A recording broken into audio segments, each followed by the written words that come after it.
Hello everyone, welcome to my YouTube channel. आज की video में EHI02 का कुछ इम्पोर्टेंट क्वेश्चन बताएंगे जो कि आपके एग्जाम के दृष्टिकोण से काफ़ी इम्पोर्टेंट है और प्रीवियस ईयर में काफ़ी बार यह क्वेश्चन पूछा गया है। देखिए, इससे पहले भी EHI02 का काफ़ी वीडियो अपलोड कर चुके हैं। यदि आप वो वीडियो नहीं देखे हैं तो डिस्क्रिप्शन में EHI02 का प्लेलिस्ट का लिंक दिया हुआ है, वहाँ से देख सकते हैं। देखिए, हम आपको कम टाइम में ज़्यादा क्वेश्चन करवाने का प्रयास कर रहे हैं ताकि आपके एग्ज़ाम नज़दीक आ रहा है, ताकि ज़्यादा तैयारी आप लोग को हो सके ज़्यादा प्रश्नों का। देखिए, इससे पहले जो वीडियो अपलोड किए हुए थे वह 20 नंबर से रिलेटेड क्वेश्चन था। अब जो वीडियो अपलोड हो रहा है यह 12 नंबर से रिलेटेड है, 12 नंबर का, जो कि आपको 250 वर्ड में इस क्वेश्चनों का उत्तर लिखना पड़ेगा। जब भाग 2 में जब आइएगा आप, जब क्वेश्चन मिलेगा आपको एग्जाम हॉल में, तो भाग 2 में 250 वर्ड में लिखना पड़ता है और ये क्वेश्चन आपके 12 नंबर के रहते हैं। इससे पहले जो आप वीडियो अपलोड किए हुए थे वो 20 नंबर का था, जिसमें 500 वर्ड लिखना पड़ता था। आइए इस क्वेश्चन का उत्तर जानते हैं। देखिए, इससे पहले आप लोग से छोटा सा रिक्वेस्ट है, जो भी न्यू स्टूडेंट इस चैनल पर पहली बार आए हैं, चैनल को सब्सक्राइब कर दे, वीडियो को लाइक कर दे। आइए जानते हैं इस प्रश्न का उत्तर। विस्तार से 250 शब्दों में लिखने का प्रयास करते हैं। देखिए, 16 महाजनपदों पर एक निबंध लिखिए। देखिए, 16 महाजनपद के बारे में इससे पहले भी हम एक वीडियो बनाए हुए थे, जिसमें 16 महाजनपदों का वर्णन किए हुए हैं। यदि आप वह इंडिविजुअली अलग से देखना चाहते हैं तो उसका भी लिंक डिस्क्रिप्शन बॉक्स में दे देंगे, आप वहां से देख लीजिएगा।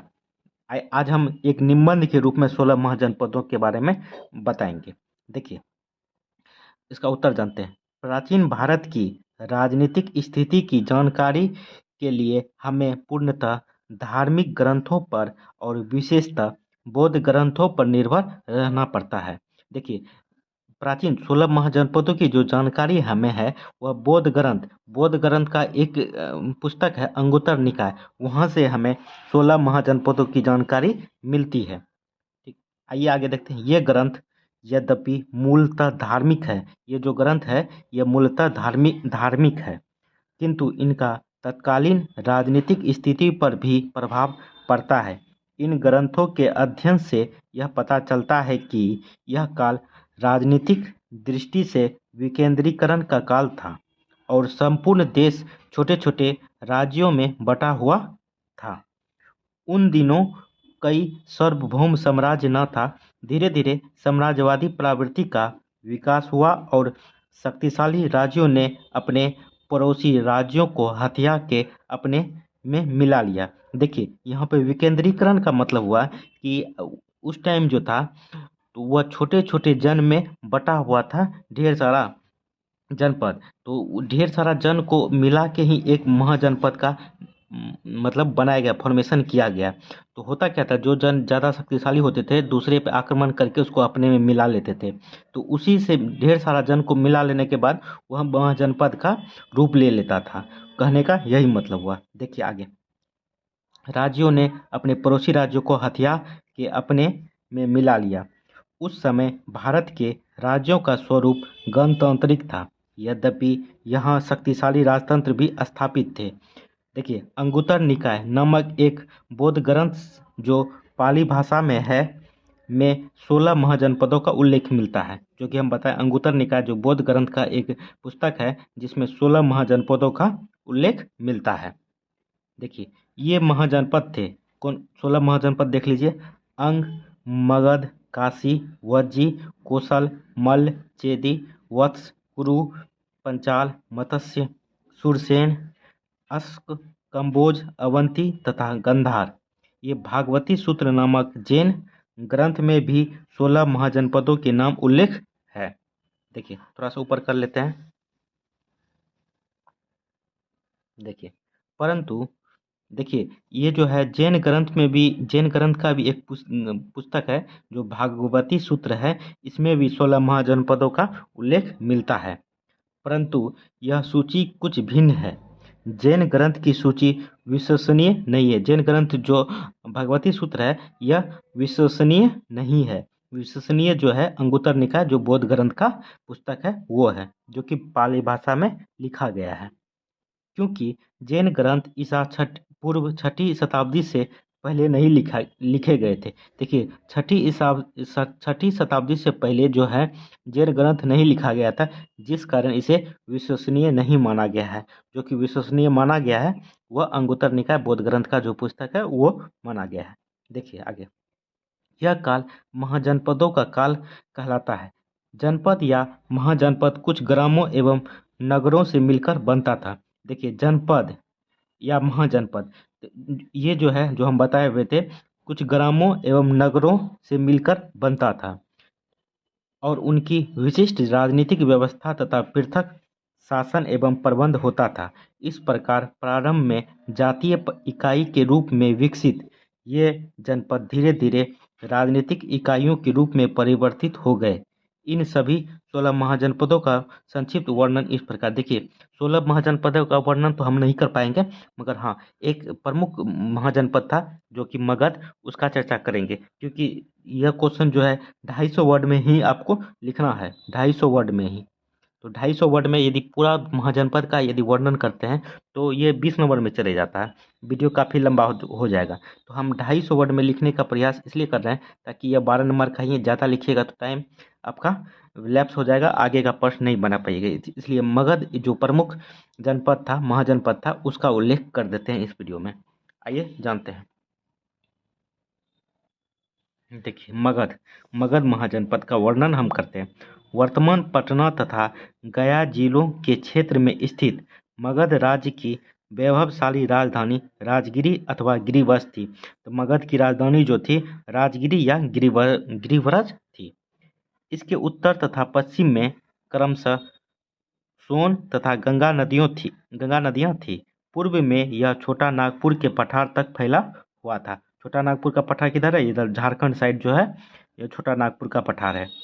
इसके पूर्व की ओर चंपा नदी बहती थी जो इस अंग से अलग करती थी। जो पूर्व की ओर जो चंपा नदी बहती थी, इसे एक अलग जनपद, अंग जनपद है, इसे अलग करती थी। राजगिरी 5 पहाड़ियों से घिरा अभेद्य शहर था। राजगिरी की दीवारें भारत के इतिहास में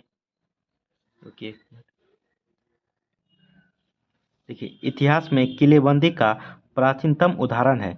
5वीं शताब्दी ईसा पूर्व के आस पास राजधानी पाटलिपुत्रा स्थानांतरित कर दी गई है। देखिए 5वीं शताब्दी ईसा पूर्व के आसपास जो है मगध की राजधानी पहले गिरिवरस थी, वह पाटलिपुत्र स्थानांतरित कर दिया गया था। इन पर आरंभिक मगध राजाओं की शक्ति की छाप है। ब्राह्मणीय ग्रंथों में मगध की जनता को मिश्रित तथा हीन श्रेणी का बताया गया है। इसका कारण संभवतः यह है कि पूर्व ऐतिहासिक युग में यहाँ के निवासी वर्ण व्यवस्था तथा ब्राह्मणीय अनुष्ठान के अनुयायी नहीं थे। इसके विपरीत इस क्षेत्र में बौद्ध मत का काफ़ी महत्व था।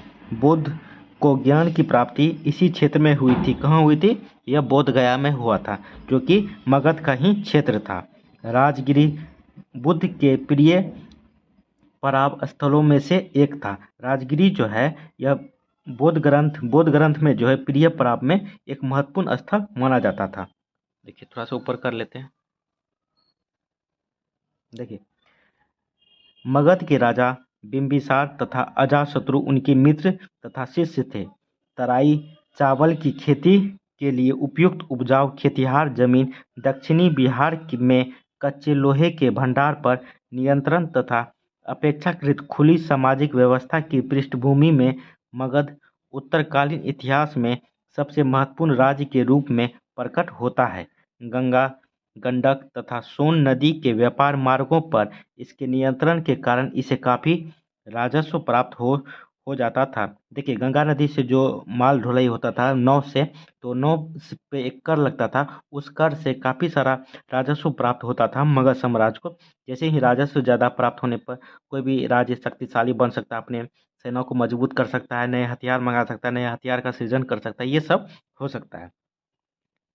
तो इसलिए मगध जो साम्राज्य था 16 महाजनपदों में सबसे शक्तिशाली जनपद या महाजनपद माना जाता है।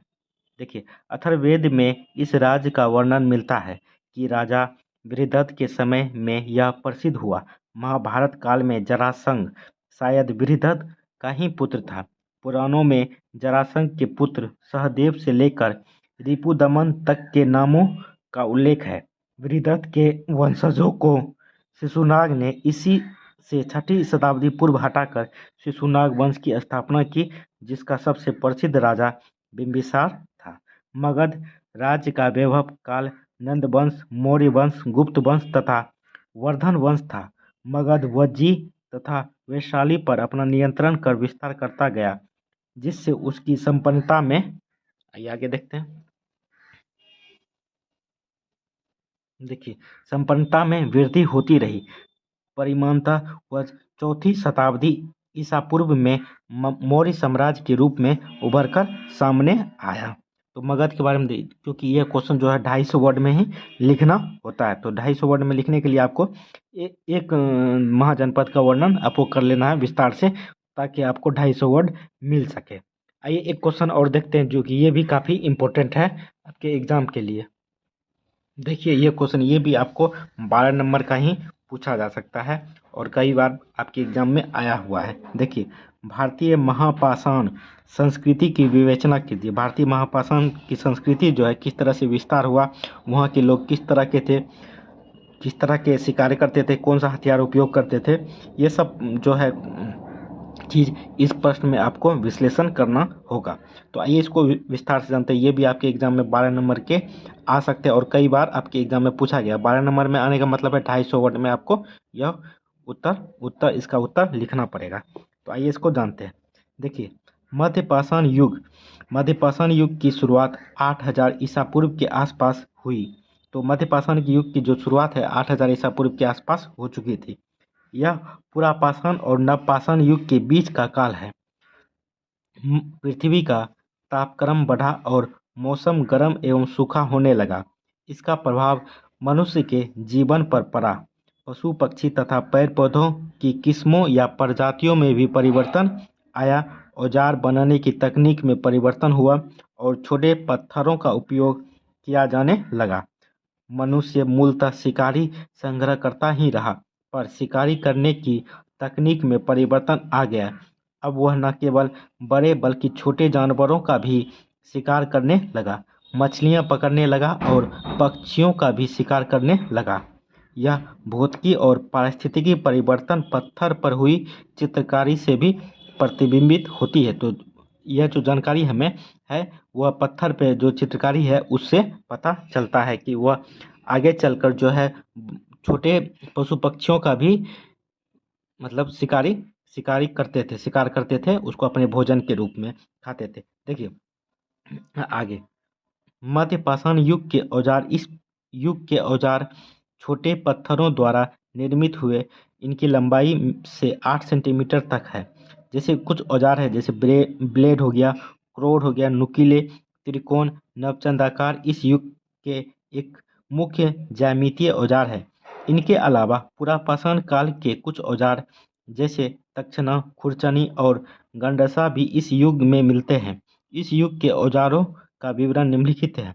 देखिए, थोड़ा सा औजार का विवरण करते हैं। जैसे ब्लेड हुआ, यह एक प्रकार का विशेषकृत पत्थर होता है। इसकी लंबाई इसकी चौड़ाई से दोगुनी होती है। इनका उपयोग संभवतः काटने के लिए किया जाता होगा उस टाइम। तो आइए आगे देखते हैं। देखिए, मध्यपाषाण युग में औजार बनाने की तकनीक को फ्लोटिंग कहा जाता था। मध्य युग में जो औजार बनाने की तकनीक जो है उसको फ्लोटिंग कहा जाता है। इसमें सार मात्र पर प्लेटफॉर्म के नुकीले सिरे पर प्रहार किया जाता था। कुछ चौड़े, मोटे और लंबे ब्लेड भी मिले हैं। ये ब्लेड धारदार हैं। इनके एक अथवा दोनों सिरे अथवा दोनों किनारे धारदार होते हैं। यह ब्लेड साधारण ब्लेडों से अधिक पेने तथा कारगर होते थे। तो ब्लेड के बारे में जान गए। तो आइए क्रोर के बारे में जानते हैं। ये किस टाइप का हथियार था। देखिए, साधारणतया क्रोर का आकार बेलनाकार होता है, जिसकी पूरी लंबाई में फ्लोटिंग के निशान होते हैं और इसमें एक सपाट प्लेटफॉर्म होता था। देखिए, नुकीला औजार किस टाइप का औजार था। नुकीला औजार, देखिए, नुकीला औजार एक प्रकार का टूटा तिकोना ब्लेड होता है। इसके दोनों सिरे ढालवा तथा धारदार होते हैं। इसके सिरे सरल रेखीय या वक्र रेखीय भी हो सकते हैं। तो त्रिकोण देख लिए। आइए अब नवचंद्राकार देखते हैं, ये किस टाइप का औजार था। देखिए नवचंद्राकार औजार भी ब्लेड की तरह होता है, लेकिन इसका एक सिरा वृत्ताकार होता है। यह एक वृत्त के हिस्से के समान मालूम होता है। देखिए इनका उपयोग अवतल कटाई के लिए किया जा सकता है। ऐसे दो औजारों को मिलाकर तीर का अग्रभाग भी तैयार किया जा सकता है। तो यह नवचंद्राकार जो है तीर में जो उपयोग होता था, इस टाइप का औजार बनाया जाता था। देखिए संबलम औजार किस टाइप का औजार था? संबलम औजार देखिए यह भी एक ब्लेड के समान ही दिखाई पड़ता है। इसके एक से अधिक सिरे धारदार होते हैं। किसी किसी संबलम औजार के 3 सिरे धारदार होते हैं। इनका उपयोग तीर के अग्रभाग के रूप में होता था। संबलम औजार का जो उपयोग है तीर के आगे वाला भाग में लगाया जाता था। तीर इस टाइप से होता है, इसके आगे वाले भाग में इसको संबलम औजार को लगाया जाता था। देखिए मध्य पाषाण युग की बस्तियां किस टाइप की थी? देखिए मध्य पाषाण युग में मनुष्य की जीवन शैली काफ़ी विकसित हो चुकी थी। अब ज़्यादातर लोग समूहों और बस्तियों में रहने लगे थे। इस काल में पाई जाने वाली बस्तियों के साक्ष्य निम्नलिखित हैं। तो देखते हैं इस टाइप की किस टाइप का बस्तियां मिला हुआ है। देखिए पचपद नदी घाटी और सोजत जो कि राजस्थान में है इलाके में सूक्ष्म औजार काफ़ी मात्रा में मिले हैं। यहाँ मध्य पाषाण काल की एक महत्वपूर्ण बस्ती तिलवाड़ा है। तिलवाड़ा में 2 सांस्कृतिक चरण पाए गए हैं। पहला चरण मध्य पाषाण युग का प्रतिनिधित्व करता है तथा इस चरण की विशेषता जो है वह है सूक्ष्म औजारों का पाया जाना। दूसरे चरण में चाक पर बने हुए मिट्टी के बर्तन और लोहे के टुकड़े इन सूक्ष्म औजारों के साथ पाए गए हैं। राजस्थान की बगौर बस्ती भी महत्वपूर्ण है। यह मध्य पाषाण युग की बड़ी बस्तियों में से एक है एवं कोठारी नदी के किनारे स्थित है। खुदाई के दौरान यहाँ मध्य पाषाण युग की 3 संस्कृति अवस्थाएं पाई गई। कितनी अवस्थाएं पाई गई? 3 संस्कृति अवस्थाएं पाई गई है।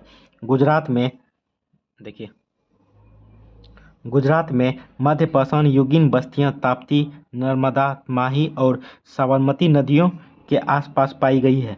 अक्खज, बलसाना, हीरपुर और लंघनाज साबरमती नदी के पूरब में स्थित है। इन क्षेत्रों में भी मध्य पाषाण युगीन बस्तियां और 3 सांस्कृतिक अवस्थाएं पाई गई है। अवस्थाएं में सूक्ष्म औजार पाए गए हैं।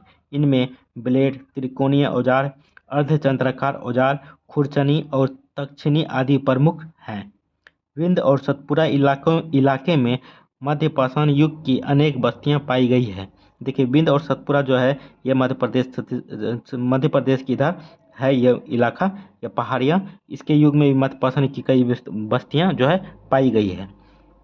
कैमूर पर्वत श्रृंखला में मध्य पाषाण देखिए कैमूर पर्वत जो है बिहार के आसपास, यहाँ मध्य प्रदेश के आसपास यह कैमूर पर्वत है। श्रृंखला में मध्य पाषाण युग की 2 प्रमुख बस्तियां पाई गई है। मोरहाना पहाड़ जो उत्तर प्रदेश में है और लेकटिया जो उत्तर प्रदेश में है।